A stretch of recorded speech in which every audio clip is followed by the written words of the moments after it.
Kita lanjut bahas BTT Dunia Para Dewa episode 193. Oke lah, gak usah banyak mang-ming-meng, kita langsung masuk aja ke pembahasan.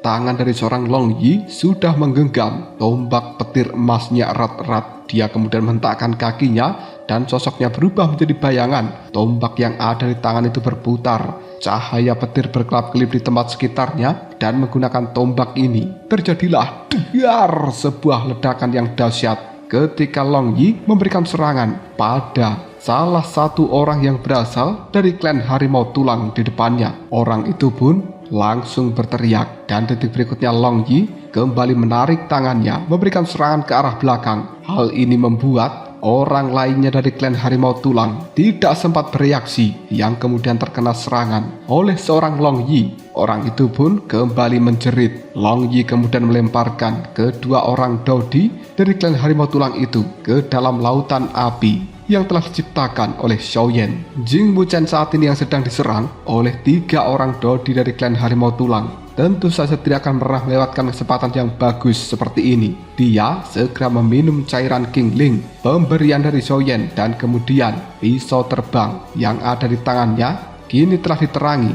oleh api surgawi, lalu diluncurkan untuk melesat pada tenggorokan ketiga orang Dodi klan Harimau Tulang itu. Sementara Danding, dia tidak pernah menyangka bahwa semua insiden seperti ini akan terjadi. Pandangan matanya tiba-tiba saja menyempit. Dia menelan ludah dengan susah payah. Wajahnya terlihat sangat muram, menatap Xiaoyan dan menunjukkan rasa takut untuk pertama kalinya. Danding kemudian berkata, "Bagaimana kau bisa sekuat ini? Tidakkah kau khawatir bahwa klan Xiaomu akan dimusnahkan oleh balai pil milikku?" Xiaoyan dengan wajah yang tegas melihat pada Danding dan kemudian dia berkata, "Apakah kau sedang mengancamku? Aku khawatir tidak akan ada yang tahu tentang perbuatanku karena kalian tidak akan pernah punya kesempatan untuk memberitahu pada siapapun, dan hari ini tak seorang pun yang berada di dalam goa ini akan selamat." Danding tertawa. "Kau?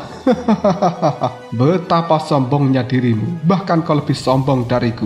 Kau pikir hanya karena kau bisa melenyapkan para pengawalku, maka kau bisa memusnahkan kita semua di dalam tempat ini? Mimpi saja kau bodoh. Apakah kau tahu siapa saudaraku? Dia namanya adalah Dan Bingyan. Apakah kau tahu siapa Dan Bingyan? Dia merupakan salah satu jenius terbaik di dalam benua Dodi. Dan apakah kau tahu apa artinya jenius tak tertandingi? Apakah dia seorang yang bisa kau kalahkan hanya dengan karena kau memiliki api surgawi?" Sungguh lelucon.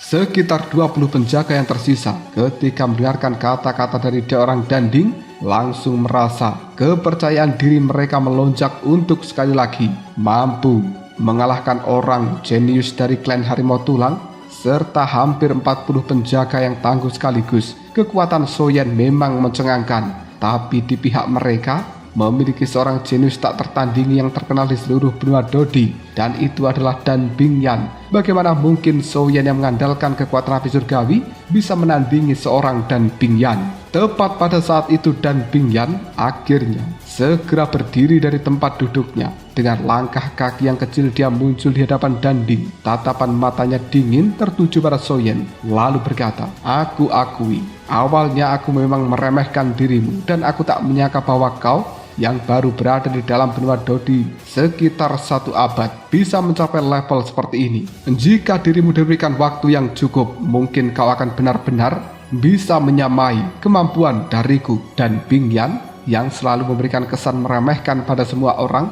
justru memberikan sebuah penilaian yang cukup tinggi terhadap Xiaoyan. Hal ini membuat semua orang menjadi tercengang. Bahkan Danding dan juga Jing Wuchen pun keduanya terpaku. Namun Long Yi hanya bisa mengerutkan bibirnya dengan cara yang jijik dan berpikir, "Hak apa yang kau miliki untuk menilai ayahku?" Dan Bingyan kembali berkata, "Sayang sekali, hasratmu telah menentukan nasibmu dan kau tak punya kesempatan lagi. Namun kematianmu akan memberikan api surgawi dengan peringkat yang layak untuk saudaraku. Jadi itu masih memiliki nilai tersendiri." Pada saat ini sebuah cahaya dingin muncul dari tatapan mata Dan Bingyan. Niat amarah yang luar biasa terpancar di seluruh tubuhnya. Sosoknya perlahan-lahan segera melayang ke udara dan kemudian membentuk sebuah gerakan yang aneh. Tiba-tiba sebuah bintang berujung 6 berwarna perak yang terdiri dari simbol-simbol rumit telah muncul di atas kepala Dan Bingyan. Tak lama kemudian Dan Bingyan pun seolah menyatu dengan bintang berujung 6 itu. Dia berdiri di bagian tengahnya yang kemudian simbol-simbol perak yang terkait satu sama lain berputar-putar di udara, memantulkan suasana goa yang cukup remang-remang sehingga tampak menyeramkan. Melihat bahwa saudara perempuannya telah bergerak, Danding segera menyilangkan tangan di dadanya, dan detik berikutnya dia pun mengangkat jarinya. Seberkas api berwarna ungu muda pun muncul di ujung jari dari seorang Danding ini. Begitu nyala api berwarna ungu muda itu muncul, suhu di dalam goa menjadi sangat panas. Bahkan bebatuan di bawah kaki dari Danding semuanya berubah menjadi memerah.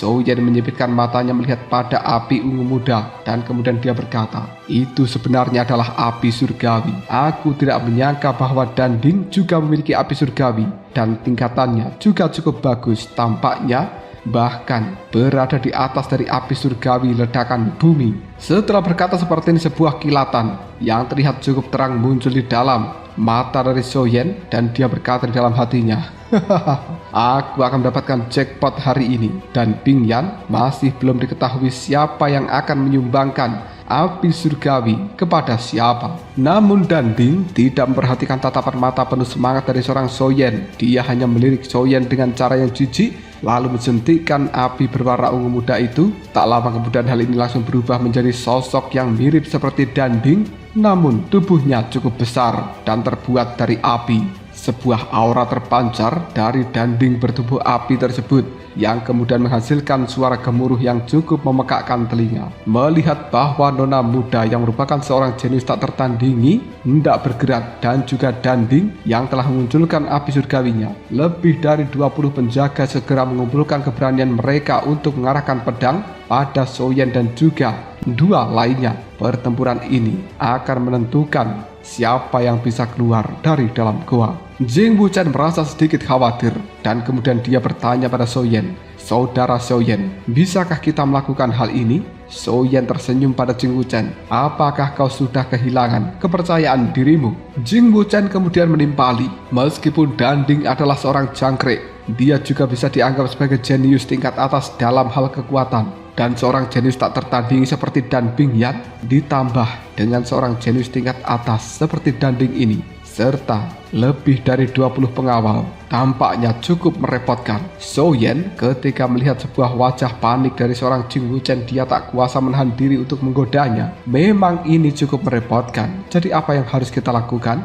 Jing Wuchen melirik pada pintu keluar dari goa ini, lalu dia menimpali ucapan dari Soyen, "Bagaimana kalau sebelum mereka bergerak, kita lari secepat mungkin? Lagi pula, kita sudah melenyapkan begitu banyak penjaga mereka hari ini. Anggap saja kita sudah melakukan aksi balas dendam, dan kita bisa mencari sebuah kesempatan lain di lain waktu. Bagaimana menurutmu?" Soyen hanya bisa menggelengkan kepalanya. "Aku berharap hal itu bisa dilakukan, tapi sekarang sudah terlambat untuk melarikan diri." Jing Wuchen kemudian menimpali, "Bagaimana bisa kau mengatakan terlambat? Pintu masuknya tepat berada di belakang kita saat ini, dan kita bisa kabur secepat mungkin." Soyen tersenyum lalu menepuk bahu dari seorang Jing Wuchen. "Saudaraku, kau bisa lari dari seorang biksu manapun, tapi kau tidak akan pernah bisa lari dari sebuah kuil. Jika hari ini kita lari, maka keluarga kita yang akan sangat menderita." Jing Wuchen pun langsung tersadar.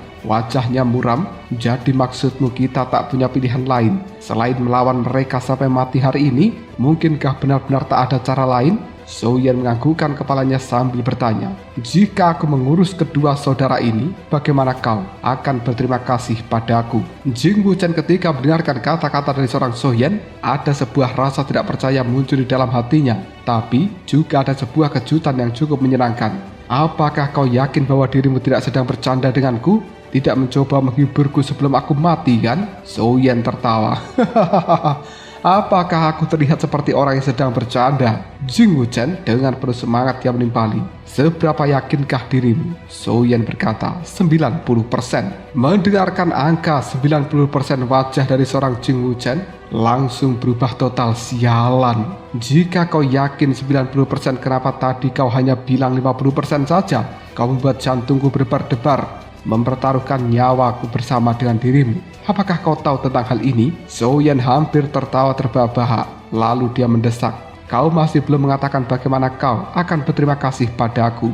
Jing Wuchen menatap Soyan, lalu dengan penuh antusias dia mengatakan, meskipun aku tahu kau pasti juga menyimpan dendam yang besar terhadap Balai Pil, dan apapun yang terjadi, selama Danding bisa dilenyapkan, kau telah membantuku melakukan aksi balas dendamku selama ini, dan aku Jing Wuchen akan dengan senang hati melayani dirimu, Tuan Muda Soyan, bahkan seumur hidupku. Soyan bertanya, apakah itu benar? Jing Wuchen menimpali, benar, dan aku tidak pernah mengingkari janjiku. Aku akan menjadi pelayanmu untuk selama-lamanya. Soyan menggelengkan kepalanya. Aku tak butuh hal itu. Bagaimana jika kita menjadi saudara seumur hidup? Apakah itu adalah solusi yang baik? Jing Wuchen menganggukkan kepalanya. Aku mau menjadi saudaramu, asalkan dengan satu syarat. Soyan terkejut dan bertanya, syarat apa? Jing Wuchen menimpali, kau harus memberikanku pil obat yang cukup. Soyan segera mengatakan, hahaha, itu tak masalah. Baiklah, sekarang sudah diputuskan. Mulai hari ini kau Jing Wuchen dan juga aku Soyan akan menjadi saudara selamanya. Ketika Soyan dan juga Jing Wuchen saling berkata ini, dan Bing Yan telah menyelesaikan perubahan segel di tangannya, sebuah cahaya merah menyala di matanya. Sebuah senyuman aneh juga muncul di sudut mulutnya, menatap Soyan dan juga dua yang lain. Dan Bing Yan berkata dengan penuh kebingungan, mereka bahkan tidak berlari dan mereka masih bisa tersenyum. Rasa percaya diri yang dimiliki oleh orang-orang ini sangatlah besar.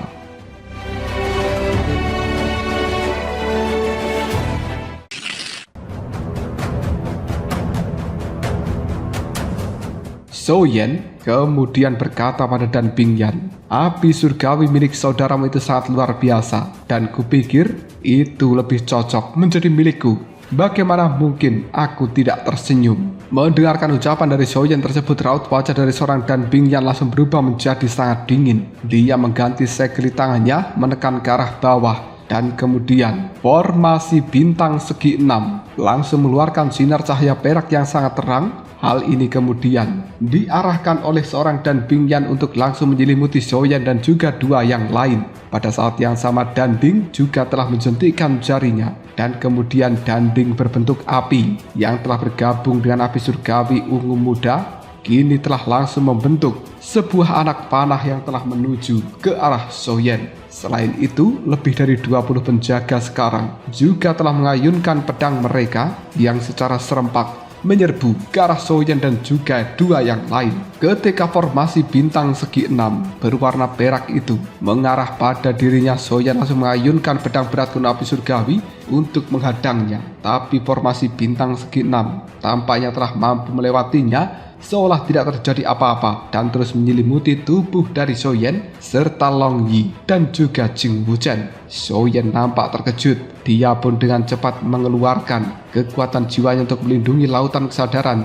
dan tampaknya lautan kesadaran Soyan tidak terkena serangan jiwa dari seorang Dan Bing Yan. Sebaliknya, sebuah simbol bintang yang samar kini telah muncul di dahi dari seorang Soyan, membuat dirinya menjadi cukup waspada. Simbol bintang segi 6 juga telah muncul di dahi dari seorang Long Yi, dan hal itu membuatnya merasa tak nyaman. Long Yi melihat pada Soyan sambil bertanya, apa sebenarnya yang telah terjadi? Simbol bintang segi 6 juga telah muncul di dahi dari seorang Jing Wuchen. Namun tidak seperti Soyan dan juga Long Yi yang tidak terluka. Tubuh dari Jing Wuchen gemetar hebat, seolah-olah dia telah membeku. Simbol-simbol perak yang aneh dan juga tak terhitung jumlahnya kini mengerumuni dirinya dan berputar-putar di sekitar tubuh dari seorang Jing Wuchen. Seketika, di dalam kerumunan cahaya bintang-bintang perak bersegi 6 itu, perisai jiwa yang sebelumnya telah diatur oleh seorang Soyan di dalam lautan kesadaran Jing Wuchen secara diam-diam telah meleleh, dan sesaat kemudian cahaya perak mulai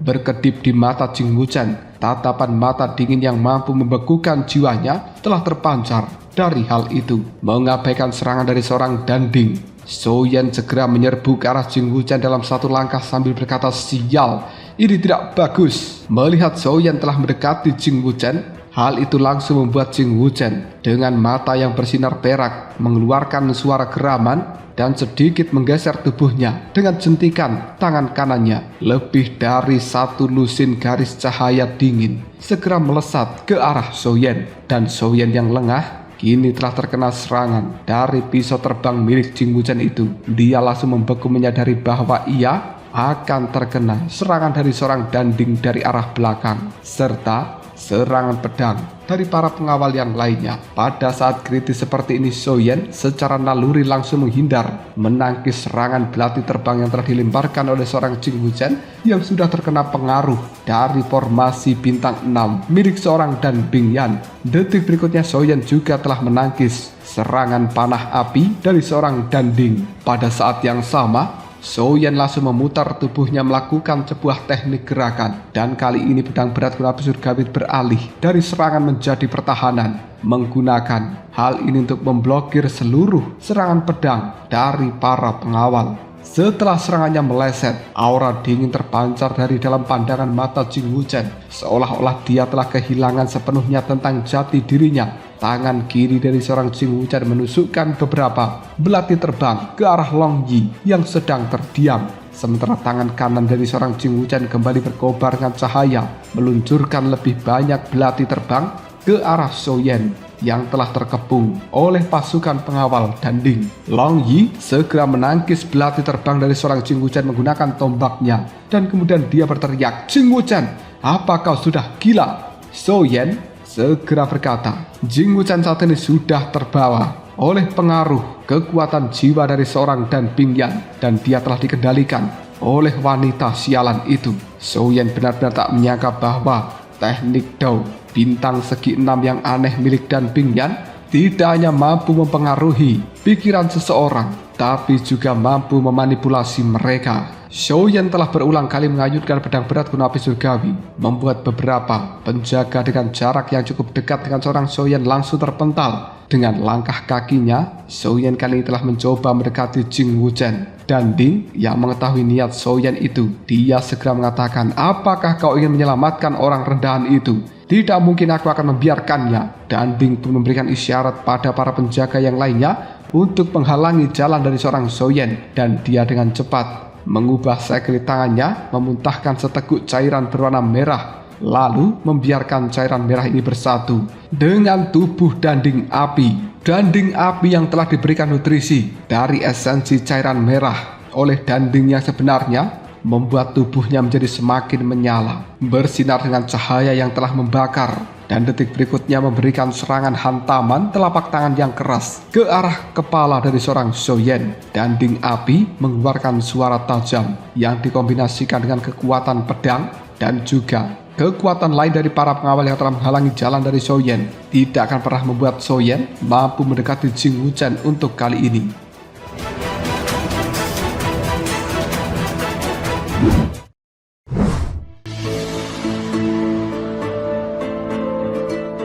Saat tubuh dari Soyen berhenti, tangan dari seorang Jing Wuchen memancarkan sebuah cahaya dingin, memaksa Long Yi untuk segera mundur menggunakan belati terbangnya. Kemudian dia melangkah di udara bergegas ke sisi dari seorang Dan Bingyan. Dengan lambaian santai, tangan kanannya telah mengeluarkan kembali lusinan belati terbang. Tatapan mata dari seorang Dan Bingyan menyapu ke arah Soyen dan juga Long Yi sambil berkata, "Aku tidak menyangka pertahanan jiwa kalian begitu kuat, mampu memblokir teknik Dao yang kulepaskan dengan kekuatan jiwaku yang telah bermutasi. Tapi untungnya salah satu dari kalian telah menjadi alat tawar-menawar di tanganku saat ini." Soyen dengan marah mengatakan, "Kau mau apa?" Pedang berat kuno api surgawi milik Soyen telah melepaskan sebuah serangan yang membuat beberapa penjaga di sekitarnya langsung terpental dan juga memutahkan cairan merah. Pandangan mata Soyen melihat tajam ke arah seorang Dan Bingyan, dan kemudian gadis cantik itu sambil sedikit tersenyum dia mengatakan, "Apa yang kuinginkan kalian akan segera tahu." Setelah berbicara, Dan Bing Yan pun melambaikan tangannya beberapa kali di depan mata seorang Jing Wuchen dan kemudian membuat mata Jing Wuchen bersinar dengan cahaya perak yang jauh lebih terang daripada sebelumnya. Dan kali ini setetes cairan merah jiwa perlahan merembes dari dahinya seolah akan mengembun menjadi butiran berwarna merah terang. Soyen ketika menyaksikan adegan ini hanya bisa meraung dengan marah, "Berhenti!" Secara bersamaan dia mengerahkan teknik pergerakan hingga batas maksimal dan melompat ke arah depan. Soyen sudah sangat familiar dengan hal ini, dan Bing Yan sebenarnya sedang memaksa jiwa dari seorang Jing Wuchen yang berada di bawah kendalinya untuk menyerahkan perjanjian darah dengan dirinya, dan dia harus menyelamatkan Jing Wuchen sebelum perjanjian darah jiwa ini mengakui tuannya. Sayangnya, dan Bing Yan tidak berhenti oleh raungan Soyen. Tangan kirinya memberikan syarat pada darah jiwa yang telah mengembun dari dahi seorang Jing Wuchen, sementara tangan kanannya dengan cekatan membentuk sebuah segel tertentu, lalu menatap Soyen secara mendalam. Hanya dalam satu kali pandangan, simbol-simbol perak muncul kembali, berputar dan juga menutupi tubuh dari Soyen, tanda berbentuk bintang. Segi 6 di dahi dari seorang Soyen mulai bersinar secara samar saat tanda dari bintang segi 6 itu bertumpang tindih. Untuk kedua kalinya Soyen tak lagi bisa bertindak. Pikirannya pun langsung bergemuruh. Nafas dari Soyen menjadi sangat cepat, matanya berkaca-kaca, dan dia pun berhenti di udara dengan wajah yang perlahan menjadi memerah. Tanpa sadar, Soyen melangkah maju. Lengannya perlahan terbuka, tampak seperti serigala yang akan segera menerkam seekor domba. Melihat adegan seperti ini, rasa jijik segera muncul di wajah dari seorang Dan Bing Yan. Tepat ketika senyuman muncul di wajah Dan Bing Yan itu belum sepenuhnya melebar, tubuh dari seorang Soyen langsung bergetar. Kekuatan jiwa setengah langkah tahap Yi langsung tersentak dan kemudian memancarkan aura tajam, membuat mata dari seorang Soyen kembali jernih. Namun darah jiwa dari Jing Wuchen kali ini telah jatuh ke dalam tangan dari seorang Dan Bing Yan. Hal itu menyala, berwarna merah dengan cara yang luar biasa. Menyaksikan segalanya, mata Soyen pun memerah. Dia menatap tajam ke arah Dan Bing Yan seolah ingin melahapnya hidup-hidup. Long Yi bergegas maju, berdiri di samping dari Soyen. Dengan tubuh petirnya, dia mengayunkan tombak petir saat ini. Dan detik berikutnya Long Yi segera menangkis serangan yang telah datang tiba-tiba dari arah belakang yang telah mengejar Soyen. Kali ini Soyen tak lagi berani bertindak dengan cara gegabah. Dan dia berkata, seorang putri terhormat dari pemimpin Balai Pil, juga seorang jenius yang terkenal serta tak tertandingi, tidak hanya mengandalkan keunggulan jumlah tapi juga menggunakan sebuah trik yang kotor. Kau benar-benar mengecewakanku. Sepertinya para penjaga yang ada di sekitarmu yang telah mempertaruhkan nyawa mereka juga telah kau paksa dengan cara yang sama, bukan? Aku pikir Balai Pil benar-benar memerintahkan 100 tanggapan untuk satu panggilan, tapi aku tak menyangka bahwa mereka hanya mengandalkan beberapa metode hina dan juga licik seperti ini. Jika memang kau punya nyali, lawanlah aku dengan seluruh kekuatanmu yang sebenarnya. Apakah kau tak malu pada diri sendiri karena mengandalkan pengendalian darah jiwa dari orang lain? Soyen memprovokasi Dan Bing Yan kata demi kata. Mendengarkan ucapan dari seorang Soyen membuat Dan Bing Yan hanya menghela nafas pelan dan kemudian dia mengatakan, jangan sembarangan menjelekkan kekuatan pemersatu dari Balai Pil. Bahkan jika aku memberitahumu, itu tak masalah. Kekuatan jiwaku telah bermutasi sangat kuat, tapi tidak bisa menentang surga. Dan surga telah memberiku sebuah kemampuan untuk mengendalikan pikiran orang lain untuk sementara waktu, tapi juga merampas kemampuanku untuk mengendalikan darah jiwa. Oleh karena itu, aku tidak bisa melahap darah jiwanya. Dan aku juga tidak bisa membuatnya setia kepada diriku untuk selama-lamanya. Mendengarkan hal seperti ini, Soyen bernafas lega. Lalu kenapa kau membuat Jing Wuchen menyerahkan darah jiwanya? Jika kau ingin menghilangkan Jing Wuchen, hanya dengan satu pikiranmu saja sudah cukup untuk membuat dia menghilangkan dirinya sendiri dari dalam dunia.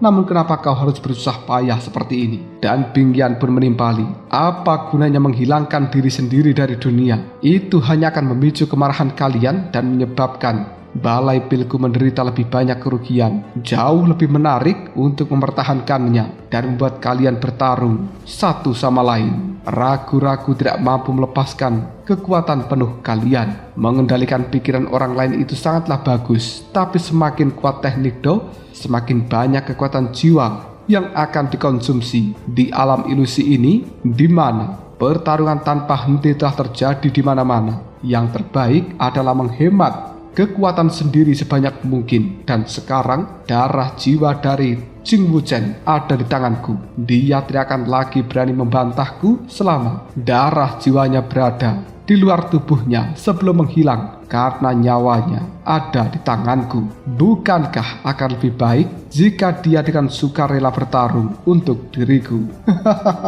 Kata-kata dari seorang Dan Bingyan ini benar-benar membuat Soyen semakin emosi.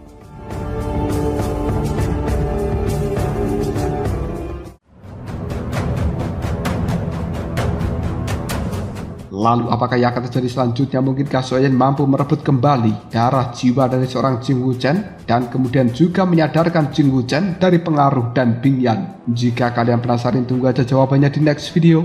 Ngobrol sob.